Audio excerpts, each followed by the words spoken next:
오늘 주님 주시는 평안이라는 제목을 가지고 말씀을 좀 나누겠습니다.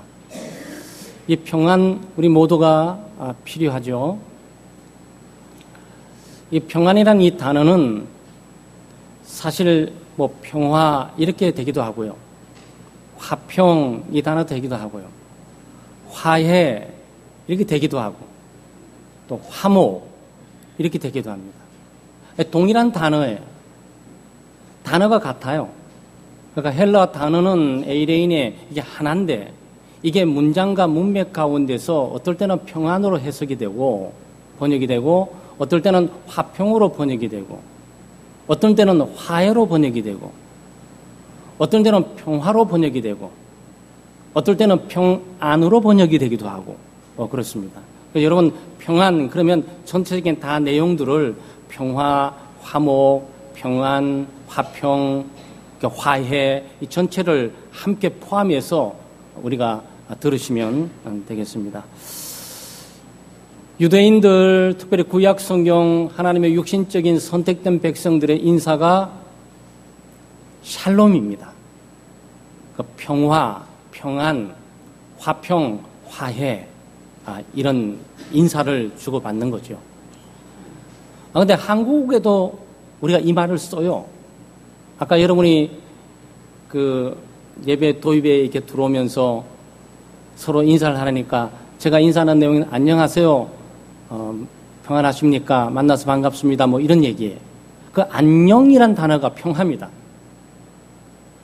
안전하고 태평스러운 거. 이걸 우리 순수한 한국말로 안녕하세요. 이것은 지켜주고 보호해주고 안전하면서 편하게 살았냐. 또 그렇게 사세요. 그런 뜻이에요. 저는 뭐 일반적으로 인사를 하게 될 때 안녕하세요 그러지 기독교적인 내에 인사할 때는 평안하세요. 이거 인사합니다. 평안이라는 단어를 바꿔서 평안하세요. 인사합니다. 아마 우리 신방을 하면서 우리 어른들은 아마 제가 우리 장모님에 대해서 말씀하신 걸 잠깐 들으셨는데 우리 장모님의 인사는 만사형통하소 이 인사예요. 그분은 들어오면 나오면서 우리 할 때 김 목사 만사형통하소 또 손자 손녀들면 만사형통하거라 그 인사예요. 어떤 분들은 할렐루야 뭐 이렇게 인사를 이렇게 하세요. 주님을 찬양합시다. 근데 저의 인사 방법 가운데 하나는 평안입니다. 평안하세요? 평안하십니까? 이렇게 기독교적인 인사죠. 일반적인 사람들에게 그렇게 인사하면 잘 모르니까 안녕하세요. 근데 아주 보편화되어 있는 한국 사회에 보편화된 인사인데 그 인사가 평안을 말하는 거예요. 그것은 우리가 일반적인 생활에 많이 쓴다는 얘기는 무엇을 의미하고 있습니까? 많이 필요하다는 얘기예요. 우리는 평안이 필요해요. 평화가 필요합니다. 그런데 오늘 주님께서 놀라운 약속을 하시죠? 나의 평안을 너희에게 주노라 그랬어요. 시기적으로 적절하게 잘 맞는 것 같아요. 어제 우리가 김일수 목사님 위임식 예배를 다녀오면서 연천 가까이 우리가 좀 의정부 동두천까지 가게 됐는데 연천 파주에 있는 주민들은 대피 명령이 내려지면서 반전시 상태의 움직임을 가졌죠. 네, 북한은 지금 반전시 상태를 선포하고 대한민국은 진돗개 하나를 발령하면서 곧바로 위촉 일발의 직전에 놓여 있는 거예요. 누구든지 한번 쏘면 쐈어. 그래 쏘고 쏘다 보면 일이 점점 커지게 되는 거죠. 그래서 사실 우리가 평화가 얼마나 소중한지 한반도에 살고 있는 우리 민족들에게 주제는 어떤 측면에 아주 아이러니하지만 큰 복 중의 하나라고 볼 수가 있어요. 너무 평화롭게 사는 사람들, 평안을 누리고 사는 사람들에게는 평안의 가치가 크게 없어요. 왜냐하면 평안한 걸 모르니까. 그 날마다 다투면서 우리처럼 한반도의 긴장감과 언제든지 전쟁이 터질 수 있는 휴전의 협정을 맺고 있는 상태에 우리 민족 같은 사람들은 늘 불안한 거죠. 언제 전쟁이 터질지 몰라요. 그래서 우리가 정말 갈망하고 갈구하는 것은 편안하게 살고 싶어요. 정말 평안을 누릴 뿐만 아니고 편안하게 살고 싶습니다. 전쟁도 없고 다툼도 없고 분쟁도 없고 대립도 없고 갈등도 없는 그 삶을 살 수만 있다면 얼마나 행복하겠습니까? 자, 행복이란 이 단어도 사실 이 평안 속에 들어있다고 봐야 돼요. 평안하지 않는 모든 사람은 행복하지 않아요. 불안하고 염려하고 걱정이 되고 두려움이 있고 공포가 엄습하고 삶에 긴장이 있고 초조함이 있게 되는 그 사람에게 무슨 행복을 짜서 내겠습니까? 우리 모두는 평안이 필요한데 이런 시기에 예수 그리스도께서 우리 모든 교우들을 향해서 평안을 주신다 그래요. 평안을 주실 뿐만 아니고 평안을 누리게 해 주시는 거죠. 평안을 끼치노라 그랬습니다. 예수님의 평안이에요. 우리의 평강이 아니고 예수님의 평안이에요. 우리의 평안이란 고작 일시적인 것에 불과해요. 영원한 평안을 누릴 수 있는 사람이 몇 명이나 되겠습니까? 타락하고 오염된 세상 살아가면서 늘 불안하고 늘 염려가 되고 늘 걱정이 되고 늘 긴장이 있고 늘 초조함이 있고 늘 공포감이 우리 속에 엄습하고 있는 이 상황에 누가 마음의 평안을 누리고 살아갈 수가 있겠습니까? 만약 그런 사람이 있다면 그 사람은 행복한 사람이고 승리하는 사람일 거예요. 우리가 가지고 있는 평안은 돈이 많다든가 건강하다든가 사회적인 신분 지위가 좀 높다든가 좀 그리고 제법 좀 잘 나간다든가 네? 자기 기대와 꿈들이 좀 이루어져서 일들이 착착 진행된다든가 뭐 이런 정도 수준의 평안을 누릴 거예요. 그래서 돈이 떨어지면 평안은 사라지는 거죠. 자기 기대와 소망이 무너지면 평안은 사라지는 거죠. 건강을 잃어지게 되면 평안은 사라지는 거죠. 환경과 조건이 바뀌게 되면 우리의 평안은 바꿔지면서 사라지게 되는 거죠. 그래서 여러분과 제가 가지고 있는 평안은 고작 해봐야 일시적인 것들입니다. 그것은 변하는 거예요. 그런데 환경의 지배를 받고 조건의 지배를 받는 변화된 것에 불과한 거예요. 그런데 주님이 주시는 평안은 달라요. 주님이 주신 평안은 영원한 평안입니다. 변하지 않는 평강이에요.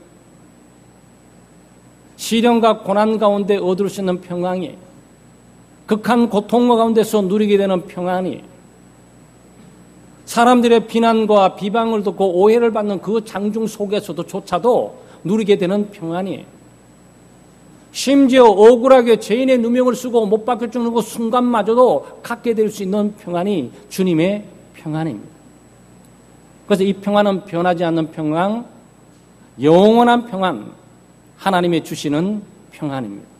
이걸 우리에게 주시는 거죠. 여러분, 위대한 약속을 우리가 받고 있어요. 예수 믿는 사람들이 이 땅에 잘 살 줄 않을 수 있습니다. 잘 살 수 없을 수 있죠. 건강을 잃어버리고 살 수 있어요. 삶에 실패하며 살 수가 있습니다. 꿈과 소망을 제대로 갖지 못하고 살아갈 수가 있어요. 그렇지만 참으로 예수 믿는 사람은 주님이 주시는 평화, 이 평강, 이 안식, 이것을 누리고 살아가요. 아마 여러분 예수를 진실로 믿고 주님을 의지하고 살아가면서 이것을 많이 느꼈을걸요. 예수님 처음 믿게 되게 되면 제일 먼저 오는 게 기쁨이에요. 제 용서의 기쁨이 있어요. 샘솟는 기쁨이 있어요. 그래서 그리고 평안이 있어요. 우리 찬양 또 부르지 않습니까? 내게 강 같은 평화, 그 노래 불러. 옛날에 저는 박수 치면서 얼마나 열정적으로 불렀는지 몰라요. 어릴 때도 말이죠. 내게 강 같은 평화, 내게 강 같은 평화. 우리 이렇게 불렀어요. 근데 유행 따라 지나는지 이것도 고리타분한 노래라고 생각하는지 많이 지나버려서 그렇지 않아요. 하나님 말씀이 변함이 없는 것처럼 우리 복음송 이 찬송들도 말이죠. 시간과 문화의 변화에 관계없이 늘 메시지가 우리에게 주는 것은 위로와 격려예요. 여러분, 주님 주시는 평화를 우리가 어떻게 받아 누릴 수가 있습니까? 주님은 여러분에게 평화를 약속하셨고 평안을 주신다고 했는데 어때 평안하세요? 그래도 서울 지역에 계신 분들은 평안하신 것 같아요. 대피도 하지 않고 옛날처럼 사재기도 하지 않고 뭐 슈퍼마켓도 그대로 진행돼 가고 전쟁은 위촉즉발로 일어나는 것처럼 보이는데도 전혀 이게는 소위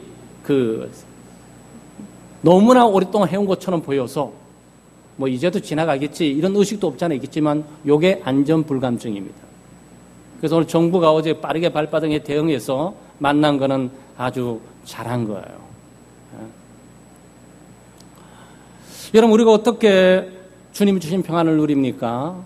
주님 주신 평안은 하나님과의 관계가 바로 돼야 돼요. 우리의 모든 축복과 은혜는 다른 관계로부터 옵니다. 관계가 틀어지게 되면 모든 것들이 잘못 가는 거죠. 그래서 하나님과의 관계가 바로 되게 되면 주님께서 우리들에게 평안을 주세요. 하나님과의 어떤 관계가 바른 관계입니까? 두 가지를 생각하시면 돼요. 하나는 우리가 피조물임을 인식을 하셔야 됩니다. 우리는 신이 아니에요. 우리는 모든 것을 할 수 있는 존재들이 아닙니다. 시간과 공간을 초월하면서 할 수 있는 존재들이 못 돼요. 우리는 시간 속에 살고 있고 우리는 만들어진 존재이고 창조자를 능가할 수가 없고 창조자의 지배와 통치를 받고 살고 있는 존재에 불과합니다. 우리가 아무리 지식이 많고 아무리 건강하고 아무리 과학이 많이 발달돼 있어도 우리 한계를 가져요. 그래서 우리는 창조주 하나님 앞에서 피조물임을 인정해야 돼요. 하나님을 인정하고 하나님의 존재를 인정하고 받아들여야 돼요. 그렇지 않으면 인간은 자기 스스로 우주를 다스릴 수밖에 없어요. 그러니 얼마나 불안하겠습니까? 인간은 불안전하거든요. 깨어지기 쉽습니다. 여러분, 우리가 큰 소리 덩덩 치지만 감기 한번 걸려도 3일 동안 끙끙 앓고 있잖아요. 바이러스, 보이지 않는 바이러스의 영향만 받아도 우리는 쓰러지고 넘어질 수밖에 없는 존재들이에요. 그러니까 평안을 찾을 수가 없어요. 자기가 왕이니까, 자기가 대장이니까, 자기가 책임자니까, 자기 인생을 자기가 책임져야 되니 얼마나 분주하게 일하고 노력하고 애를 쓰고 고민하고 걱정하고 해야 됩니까? 그런데도 뭐 되는 게 없어요. 걱정만 태산 같고 불안감만 고조되고 두려움만 증가할 뿐이지 뭐 제대로 되는 일이 아무것도 없으면서도 우리는 하나님 없이 내 힘과 능력으로 살아갈 수 있다고 생각을 하는 거죠. 그래서 주님이 주시는 평안은 어떤 사람이었냐?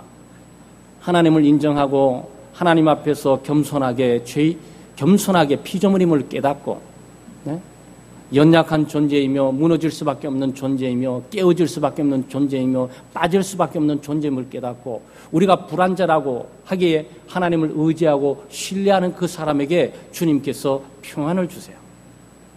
그래서 평안은 믿음을 통해서 오는 것이고 평안은 위로부터 오는 겁니다. 평안은 우리가 만들 수 있는 것이 아니에요. 평안은 우리가 조작하고 우리가 조정할 수 있는 그런 종류의 것이 아니에요. 평안은 위로부터 오는 거예요. 하늘로부터 오는 겁니다. 그래서 찬양도 부르잖아요. 평화, 평화, 하나님 주신 선물. 이렇게 하잖아요. 평화는 하나님이 주신 우리에게 선물입니다. 그래서 우리가 피조물을 깨닫고 겸손하게 하나님의 보좌 앞에 나서 자신의 삶과 자신의 운명과 자신의 미래와 자신의 현재와 자신의 전 존재를 하나님께 맡길 때, 하나님을 의지하고 신뢰하게 될 때 예수 그리스도께서 우리에게 평안을 주시는 거예요. 우리가 죄인임을 고백하고 인식해야 됩니다. 하나님과의 우리의 바른 관계가 뭡니까? 우리는 죄인이고 하나님은 가장 의로운 분이세요. 하나님은 죄를 미워하시고 하나님은 죄를 정죄하시고 하나님은 죄를 심판하십니다. 우리는 축복받기를 원하고 축복에 대한 기대와 소망으로 가득 차 있지만 우리는 죄로 오염되고 타락되어 있어서 하나님께서 축복해 줄 수가 없고 오히려 하나님이 저주와 심판과 형벌을 할 수밖에 없는 존재들이에요. 그래서 우리가 죄인임을 깨닫는 것은 은혜 받는 굉장히 중요한 출발점이 되죠. 아, 나는 죄인이구나. 내가 부족하고 연약하는 것 정도가 아니라 피조물로서 창조주에 비해 볼 때는 내가 연약하고 부족한 불완전한 존재지만 도덕적으로 완전한 하나님 보좌 앞에 내가 서게 될 때는 말할 수 없는 타락하고 오염된 죄인임을 깨닫는 거죠. 그래서 우리의 모든 불안과 공포는 죄로부터 오는 겁니다. 물론 다양한 사회학적인 문제나 또 경제적인 측면이나 정치적인 측면 이런 것을 말미암아 우리의 불안들이 고조되기도 하고 또 우리에게 두려움과 공포가 고조되게 돼서 우리가 평안을 잃어버릴 수가 있지만 실제로 그 저변 밑 뿌리에는 죄가 있는 거예요. 누군가가 죄를 짓는 것이고 죄로 말미암아 파괴되고 있는 것이고 파괴로 말미암아 모두가 폭풍 가운데서 고통을 겪으면서 불안과 공포 가운데 살게 되는 거죠. 여러분 아무리 잘 살려면 뭐합니까? 누가 하나 여기 와서 폭탄 두고 터뜨린다고 이러고 위협하고 있으면 여러분 두려워 떨어야지. 그 배후에는 죄가 있단 말이죠. 그 죄가 있는 곳에는 불안이 있고 두려움이 있을 뿐이에요. 그래서 죄가 있으면 죄의 정죄감이 있습니다. 여러분 죄를 지면 마음에 평안이 있습니까? 죄를 지면 마음의 평안을 잃어버려요. 마음에 오히려 두려움이 생깁니다. 뿐만 아니고 죄를 짓게 되면 죄에 대한 크심한 정죄감이 있어요. 양심의 가책이 있어요. 이 불안감과 두려움으로 벗어나고 자유로울 수 있는 존재는 아무도 없습니다. 그 지은 죄가 없어지질 않는데 어떻게 하는 겁니까? 그래서 평안이 없는 거예요. 죄는 인식하고 인정하고 또 죄를 자백하고 고백하고 회개하고 돌아서야 됩니다. 죄를 버려야 돼요. 죄를 포기해야 됩니다. 죄를 끊어내야 돼요. 우리의 모든 불안, 평안을 빼앗은 모든 저변에 우리가 죄를 짓는 마음들을 갖고 있기 때문에 참된 평안을 느낄 수가 없는 겁니다. 그리고 예수 그리스도를 구주로 주님으로 영접하는 거죠. 그리스도께서 십자가에 못 박혀 죽으시면 우리의 죄값을 치우시는 거예요. 우리 죄값은 형벌을 치우는 거죠. 우리 죄값은 심판을 그리스도께서 대신 갚으신 겁니다. 그래서 그리스도를 믿는 그 순간 내 죄가 다 처리되어지는 것이고 내 죄값이 다 갚아지는 것이고 그리고 나는 깨끗게 되는 것이고 맑게 되는 것이고 그리고 죄의 용서를 받게 되는 거죠. 하나님의 생명을 얻게 될 뿐만 아니고 하나님의 자녀가 되고 하나님 나라의 생명책에 기록된다는 사실을 발견하게 되는 거예요. 그 사람에게 하나님께서 평안, 주님이 주시는 평안을 주시는 거예요. 참된 평안은 주님의 평안인데 이것은 하나님으로부터 오는 것입니다. 이것은 하나님과의 관계가 발라야 되는 것이에요. 죄의 문제가 처리되고 죄의 문제가 회복이 돼야 되는 겁니다. 죄 문제 회복은 회개하고 자백하는 거죠. 회백하고 자백하고 예수를 믿게 될 때 하나님께서 죄의 용서함을 주시고 영원한 생명을 주시며 새로운 삶의 길을 인도해 주시고 하나님의 나라의 소망찬 삶으로 인도해 주시는 겁니다. 그러면서 그의 내적에 평화를 주시는 거죠. 그래서 바울 사도가 자기의 모든 서신서에 보게 되면 하나님 우리 아버지와 예수 그리스도로 말미암아 은혜와 평강이 너에게 있을지로다 그랬어요. 우리는 은혜가 필요합니다. 평강을 얻기 전에 은혜가 먼저 필요해요. 은혜란 값없이 없는 선물을 말하는 겁니다. 우리가 노력하고 애를 쓰고 쟁취하는 것이 아니고 나는 그럴 능력도 없고 만들 능력도 없고 만들 가치도 없고 무능하고 무지하지만 하나님께서 나를 값없이 구원해 주셨다는 그 은혜를 말하는 거죠. 여러분 그리스도를 만드셨습니까? 그리스도 하나님께서 보내셨어요. 여러분의 죄값을 여러분이 지불하셨습니까? 아니요. 예수 그리스도께서 지불하셨습니다. 여러분이 믿었습니까? 아니에요. 여러분 믿을 만한 믿음도 없어요. 하나님께서 우리들에게 믿음을 선물로 주셔서 믿게 된 것이죠. 모든 게 은혜예요. 그래서 평강은 은혜를 통해서 오는 거예요. 은혜를 받은 사람이 평안을 누리게 되는 것이고 은혜를 받은 사람이 평화를 알게 되는 것이고 은혜를 받은 사람이 하나님과 평화를 하게 되지요. 일반적으로 사람들이 왜 악한지 아세요? 하나님에 대한 자세와 태도를 볼 때 악한 거예요. 하나님이 이 세상 모든 걸 다 주셨습니다. 빛도, 비도, 물도, 공기도, 모든 필요한 것들을 생명체가 살 수 있는 모든 것도 하나님이 다 허락하셨어요. 하나님이 죄의 조장자가 아니에요. 하나님이 죄의 방관자가 아닙니다. 하나님이 죄를 주신 허용자가 아니에요. 죄는 인간이 자기 의지로, 자유의지로 자기 스스로 죄를 저질리고 문제화시켜 나간 거죠. 그래서 하나님의 관계가 파손된 거예요. 그래서 문제가 발생되면 어떻게 하는 겁니까? 하나님을 원망해요. 나를 왜 이 나라에 태어나게 했는지, 왜 나를 이 모습으로 만들었나는 등, 나는 왜 키가 이 모양인지, 나는 왜 머리가 또 이런 건지, 나는 왜 이렇게 살게 됐는지, 나는 왜 부잣집이 아닌지, 늘 어디를 향해 원망하는 겁니까? 하나님을 향해서 원망하는 거예요. 하나님을 향해 원망하고 불평하고 하늘을 향해서 적대감을 가지고 증오감을 가지고 살아가요. 모든 사람들이 다 그래요. 하나님의 은혜를 받고 살면서 이거는 잘못된 관계죠. 그래서 평안이 없는 거예요. 영원히 평안을 찾지 못할 거예요. 평안은 하나님과의 바른 관계를 통해서 평안을 얻게 되는데, 하나님과의 바른 관계는 죄를 회개하고 예수 그리스도를 믿음으로 하나님과 바른 관계를 맺게 되는 겁니다. 내가 바르게 살아서 하나님과 바른 관계가 되는 게 아니고, 내가 의롭게 살아서 하나님과 바른 관계가 되는 것이 아니고, 내가 거룩하게 살아서 하나님과 바른 관계가 되는 것이 아니고, 나는 죄인이고 타락하고 오염된 존재임에도 불구하고, 구제받지 못할 존재에도 불구하고 예수 그리스도를 믿음으로, 그리스도를 걷는 믿음이 하나님께서 그에게 죄의 용서함을 주시고 예수 그리스도의 놀라운 의로움을 그에게 입혀주면서 의롭다라고 우리를 인정해 주시고 관주해 주시는 거예요. 여겨주시는 거예요. 우리는 여전히 타락하고 오염되어 있고 여전히 하나님의 뜻대로 살지 못하고 하나님의 뜻을 거스리고 하나님의 말씀에 불순종하고 살아가고 내 마음과 내 뜻대로 정욕대로 육신대로 세상적으로 살아가고 있지만, 예수 그리스도를 믿는 그 믿음으로, 그 믿음을 아주 겨차시만한 믿음일지라도 하나님께서 그에게 죄를 모두 용서하고 그 믿음으로 그리스도의 완전한 의를 그에게 입혀주면서 너는 의롭다라고 인정을 해주는 거예요. 이게 하나님과의 바른 관계예요. 이 관계에 들어가는 사람은 반드시 주님의 평안을 얻게 되어 있어요. 하나님과 평화하게 되어 있습니다. 하나님과 화목하게 되어 있죠.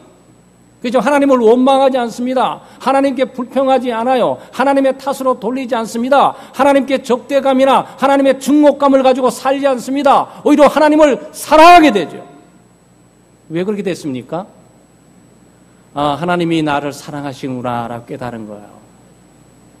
나 같은 죄인 하나님께서 생명법을 연장하시고 살려주시고 내 죄를 용서해 주시기 위해서 독생자 예수 그리스도까지 아끼지 않고 희생시키시고, 하나님이 나에게 죄를 용서해 줄 뿐만 아니고 하나님이 의롭다고 나를 인정해 주시면서 하나님의 자녀를 삼으시고 하나님의 나라로 나를 인도한다는 사실을 이제 깨닫게 되는 거죠. 네? 이거는 돈 문제가 아니고 사회적인 신분 지위급 문제가 아니고 물질이 많고 적은 문제가 아니고 내가 성공하고 출세하고 말하는 이 문제가 아니라 바로 여기서 하나님과의 바른 관계를 통해 참된 평안을 누리고 살게 되는 거예요. 이건 아주 멋진 삶이에요. 예수 믿는 이 삶은요, 이 세상에 어떤 것도 바꿀 수 없는 고귀한 삶이에요. 여러분이 이런 믿음을 갖고 있으니 얼마나 축복받은 사람이에요. 그래서 모세가 이스라엘 백성들이 출애굽 430년 동안에 노예 생활로 출애굽을 하고 아무것도 빈털터리고 폐허된 그들의 모습 가운데서도 이스라엘아 너희는 행복자라다 라고 외쳤던 이유가 바로 거기에 있는 거죠. 왜? 하나님과의 바른 관계를 가지고 그들은 죄의 용서함을 깨달을 뿐만 아니고 그리고 하나님을 의지하고 신뢰함을 통해서 오는 참된 평안과 안식을 누리고 살아가게 되는 거예요. 사랑하는 성도 여러분, 하나님과의 바른 관계를 맺고 주님이 주신 참된 평안을 누리고 사시기를 주의 이름으로 축원합니다.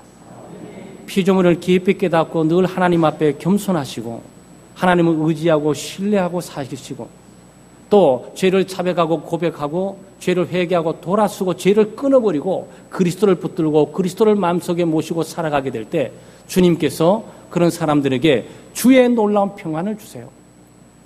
여러분, 돈 많이 벌게 해준다고 약속하지는 않아요. 사회 신분 지위가 높게 해주겠다고 약속하지는 않습니다. 네? 그러나 평안을 준다는 약속은 무수하게 성경 가운데 나타나 있어요. 나머지는 덤이에요. 사회 신분 지위는 어떻게? 하나님께서 올리시면 올려요. 그런데 하나님이 우리에게 약속한 것은 아니에요. 그렇지만 하나님께서 섭리 가운데 믿음으로 사는 자들에게 그 모든 것들을 더하여 주시는 것처럼 평안을 주시는 기쁨, 즐거움을 줄 뿐만 아니고 이 땅에 필요한 모든 것도 하나님께서 채우시고 가게 하시는 거죠. 세상에 있는 모든 것들은 덤이에요. 돈이 많이 있다 그래가지고, 권력과 권세가 높다 그래가지고, 사회 신분 지위가 높다 그래가지고, 학식이 높다 그래가지고 그가 평안으로부터 자유로울 수 있습니까? 그가 평안을 누리고 산다는 보장이 있어요? 그럴 수 없습니다. 평안은 돈과 관계가 없어요. 환경과 관계가 없는 거라고요. 시련과 고난 가운데 극한 배반과 오해와 사람들의 비난과 공격 가운데 경멸과 멸시 가운데서도 누릴 수 있게 평안이에요. 그게 주님의 평안입니다. 여러분, 이 평안이 필요하지 않으세요? 이 평안을 갖는 유일한 방법이 하나님과의 관계가 바로 되는 거라고. 그것은 믿음으로 하나님의 피조물을 깊이 깨닫고 창조주 하나님 앞에 겸손하게 그분을 인정하고 그분을 신뢰하고 살아야 되는 것이고, 죄를 버리고 포기하고 그리스도를 믿고 의지함으로 하나님과의 관계를 바로 해 거기서 주님이 주신 평안을 누리고 살아갈 수가 있는 거예요. 여러분이 지금 누리고 있는 평안이 있죠? 그 평안, 그래서 누리게 된 거예요. 하나님이 주신 것이기 때문에 누리게 되는 거예요. 그리스도를 통해 오는 것이기 때문에 누리게 되는 거예요. 그리스도를 믿는 믿음이 있기 때문에 하나님께서 여러분에게 평안을 주시는 거예요. 사람과의 관계도 바로 해야 돼요. 우리의 원망이 하나님과의 관계도 해결돼야 될 것들이지만, 하나님을 원망하고 하나님께 불평하고 하나님의 탓으로 돌리는 것도 있지만, 대부분 많은 문제들이 사람과 다투고 분쟁해서 있어요. 다투고 싸우고 분쟁하면 거기에 평안은 없습니다. 있을 수가 없죠. 우리 저번에 북한이 지뢰를 터뜨려서 우리 중요한 군인들 다치고 화가 나서 우리도 견딜 수 없으니까 방송을 하면서, 대북 방송을 통해서 북한이 가장 싫어하는 일들을 진행하고, 저쪽에도 화가 나니까 대포 2개 쏘고, 여기 또 화가 나니까 한 20몇 발, 30몇 발 쏴버리고, 이러다가 진짜 전면전으로 가겠는데라고 아차 싶어서 어떤 순간은 돌이킬 수 없을 때가 있어요. 여러분, 싸움을 하고 다투어도 한계점에서 돌아서면 되는데 그것을 극복할 때는 돌아설 수 없을 때가 있다고.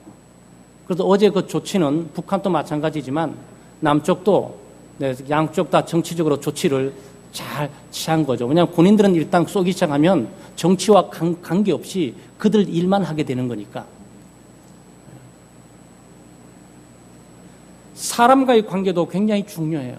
왜냐하면 우리가 일어나고 있는 많은 불안, 두려움과 다툼, 분쟁, 대립과 반모, 이런 모든 것들은 사람과의 관계에서 오는 거예요.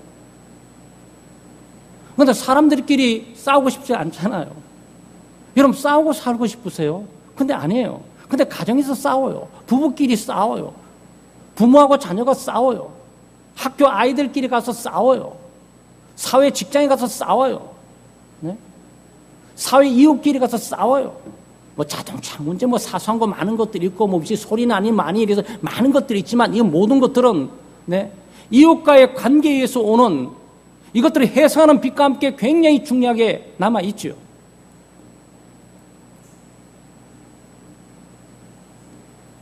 왜 이렇게 다투고 싸우게 되는 거죠?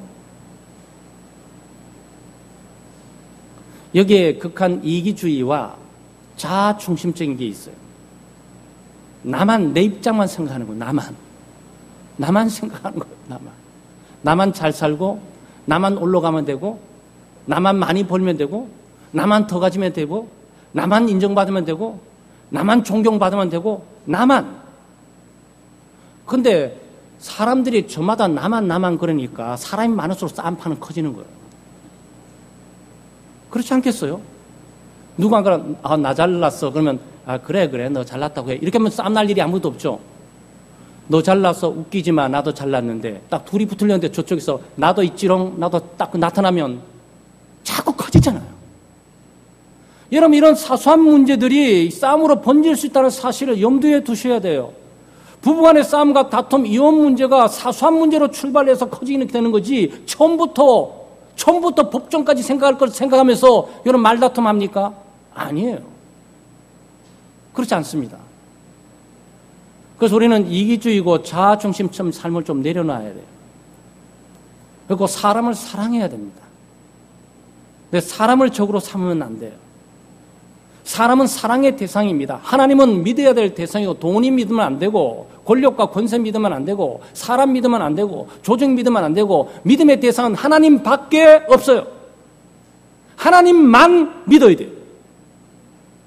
사람은 뭐냐? 사람은 사랑해야 될 대상이에요. 너도 나도 실패하고 부족하고 연약하고 옹졸하고, 네?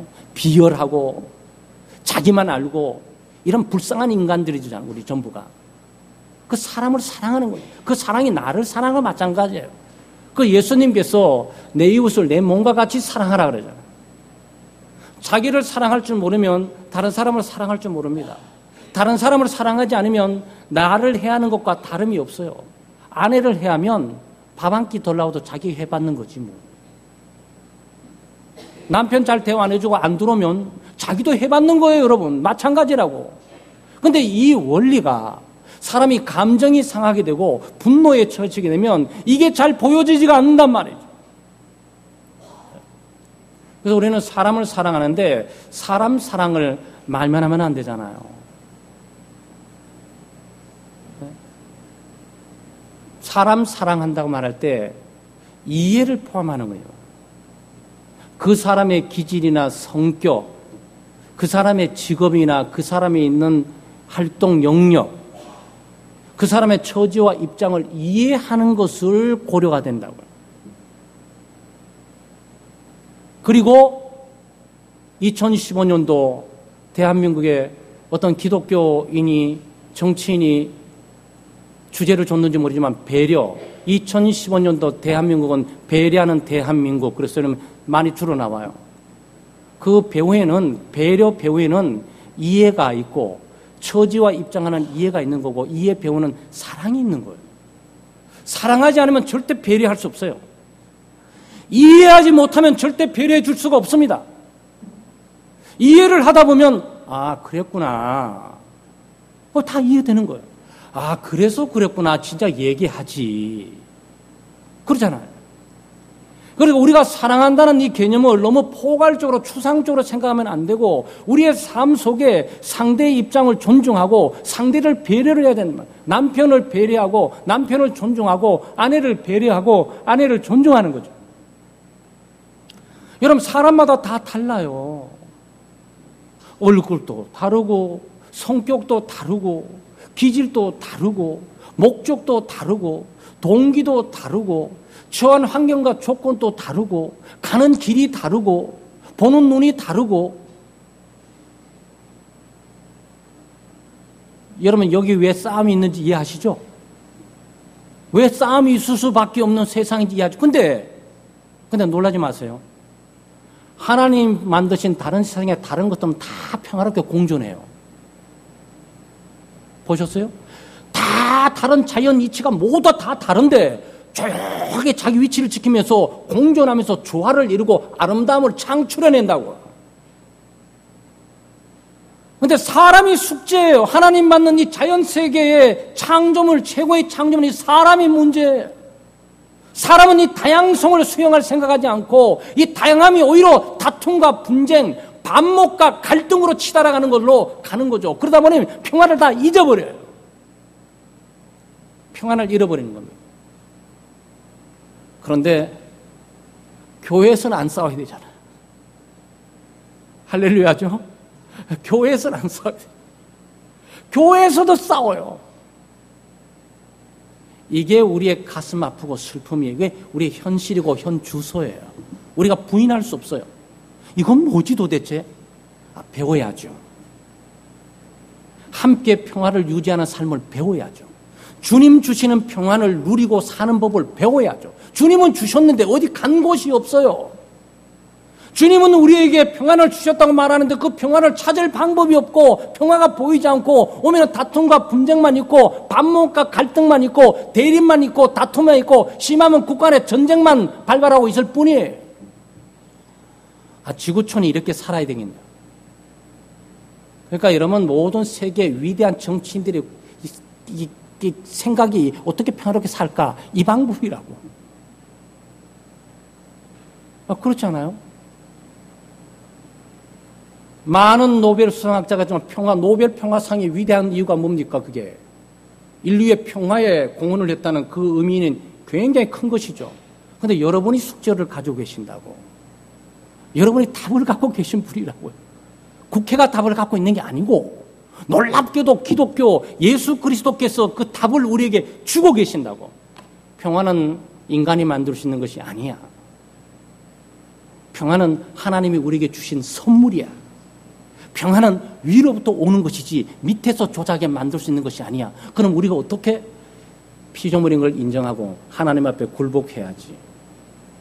하나님의 지시에 따르기 위해서 순종할 용의를 가지고 있어야지. 그리고 죄를 버리고 죄를 포기하고 예수 그리스도를 구주로 믿고 그리스도를 통해서 내게 오게 되면 내가 평안을 선물로 줄게. 이 약속만이 성경이 계속 강조되고 있는 거죠. 그러니까 기독교 복음이 얼마나 위대한 겁니까? 인류 사회 가운데 도덕과 윤리론자뿐만 아니고 평화론자들이 제창하면서 그처럼 찾고 싶어하는 평화가 성경 속에 들어있다고요. 바로 교회가 이것을 가지고 있는 거지요. 그런데 교회마저도 이것을 잃어버리고 자충우돌하면서 다투고 분쟁하고 반목하니까 거기에 누군가가 이기주의자가 있는 거예요. 자기만 아는 자가 있는 겁니다. 자기 주장만, 자기 고집만 피우고 있는 사람들이 누군가가 있는 거예요. 자기만 잘났고 자기만 똑똑하고 자기만 참있고 자기만 최고라는 사람들이 있다는 말이죠. 그런 사람 많을수록 싸움판이 커지는 거예요. 여러분 우리가 사람 관계에 평화를 얻는 방법이 뭡니까? 다양성을 인정하셔야 돼요. 나와 다르구나. 결혼하면 아내가 나와 다르구나. 이렇게 생각했구나. 나는 이렇게 생각했네. 내 말을 들어야지 여보. 여기 이쪽에서 무슨 말을 그렇게 해 당신? 내 말을 당신이 들어야지. 팽팽하죠? 요거 얼마 법정에서 만납니다. 그런 거 아니겠어요? 문제가 뭡니까? 나는 이렇게 살아왔는데 당신은 이렇게 살았는데 이게 서로가 조율이 안 되고 있는 거지요. 그러니까 여기 평화를 유지하는 피스메이커가 되라는 그 말이 그 평화를 만드는 자가 하나님의 아들인다라는 그 말의 의미가 여기서 평화를 유지하고 그리스도 가정에 있는 평화를 만들어가고 유지하는 법을 우리가 배워야죠. 그러기 위해서는 우리가 다양성을 인정하셔야 돼요. 이 남편은 이렇게 살아왔구나. 이 아내는 이렇게 살아왔구나. 그럼 여러분 팽팽히 가면 우리 집이 한 방향으로 먹고 가게 되면 어떻게 돼? 잘라지지 않겠어? 그러니까 우리가 모아야 되잖아. 그러니까 멀리는 아닐 때도 한 발짝 안으로 들어오자고. 한 1년, 2년, 그리고 한 발짝도 안으로 들어오자고. 이게 맞춰가는 거예요, 여러분. 여기에 삶의 묘미가 있는 거예요. 부부간의 삶뿐만 아니고 가정을 이루어가는 묘미뿐만 아니고 사회가 다양성 가운데 조화와 일치를 향해 나가는 이 멋이 바로 여기에 있는 거지요.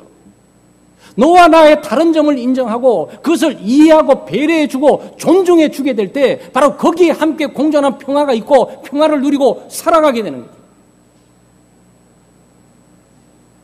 이 배후에 우리가 그리스도의 사랑이 있는 거 아닙니까? 사랑 여러분, 사람을 사랑하고요. 사람을 이해해줘야 되고요. 그 사람의 환경과 여건 처지들을 이해하고 배려해야 됩니다. 그리고 존중해야 돼요. 무시하시면 안 돼요.